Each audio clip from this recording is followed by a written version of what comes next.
Hello বন্ধুরা, আজকে আমি একটি রিয়েলমির পক্ষ থেকে নতুন স্মার্টফোন নিয়ে হাজির হয়ে গেছি। মোবাইলটির নাম হচ্ছে রিয়েলমি নার্জো 18X 5G। এই মোবাইলটির ল্যান্ডিং পেজ বার হয়ে গেছে। এই মোবাইলটি কয় তারিখে লঞ্চ হবে, এর প্রাইস পয়েন্ট কেমন থাকবে, এর অফার কেমন হবে, আর মোবাইলটির আমরা ফুল ডিটেলস নিয়ে কথা বলবো। আপনারা অবশ্যই যুক্ত হয়ে থাকবেন। মোবাইলটির ডান দিকে পাওয়ার বাটন থাকবে, ভলিউম বাটন থাকবে, পিছন দিকে ক্যামেরা সেটআপ থাকবে, ফ্ল্যাশ থাকবে, রিয়েলমি লোগো থাকবে, সামনের দিকে একটি সেলফি হবে।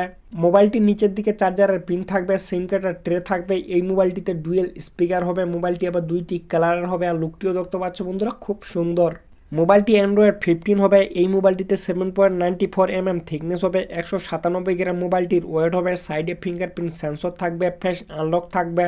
মোবাইলটি IP69 ওয়াটার রেসিস্ট্যান্ট হবে।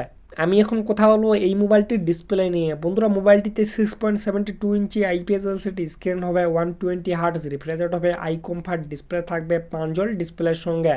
এই মোবাইলটির পিছনের দিকে দুইটি ক্যামেরা হবে, 50 MP মেইন ক্যামেরা, তার সঙ্গে আরেকটি থাকবে 2 MP ডুয়েল ক্যামেরা। পিছনের দিকে একটি ফ্ল্যাশ থাকবে, আর সামনের সেলফিটি হবে 8 MP সেলফি ক্যামেরা। মোবাইলটির সামনের দিকে পিছনের দিকে দুনো দিকে 1080 ভিডিও রেকর্ড হবে 30 FPS এর মধ্যে। আমি এখন কথা বলবো এই মোবাইলটির প্রসেসর নিয়ে। বন্ধুরা, মোবাইলটিকে শক্তি দিবে মিডিয়াটেক ডায়মেনসিটি 6400 চিপসেট অক্টাকোর প্রসেসরের সঙ্গে। এই মোবাইলটিতে আবার ফ্রি ফায়ারের মতো গেমগুলো আরামসে খেলতে পারবেন। মোবাইলটি দুইটি ব্র্যান্ডের হবে। এই মোবাইলটিতে আবার এক্সট্রা মেমোরি কার্ড লাগবে। মোবাইলটি কানেক্ট হবে ডুয়েল 5G সঙ্গে ব্লুটুথ ওয়াইফাই। এই মোবাইলটিতে আবার 3.5 হেডফোন জ্যাকও লাগতে পারে। মোবাইলটিতে 6000 mAh ব্যাটারি হবে, 45 ওয়াটের ফাস্ট চার্জিং হবে, টাইপ সি চার্জার লাগবে।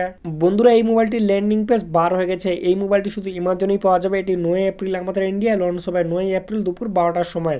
এই মোবাইলের নিচের ভ্যারিয়েন্টটি থাকবে 13,000, আর উপরের ভ্যারিয়েন্টটি একটু বেশি থাকবে। আপনারা যখন নেবেন অবশ্যই দেখে শুনে নেবেন। বন্ধুরা, কারো যদি এই মোবাইলটি বিষয়ে আর অন্য কোনো বিষয় যদি কিছু জানতে চাও, তাহলে অবশ্যই লাইক করে কমেন্ট করতে পারো।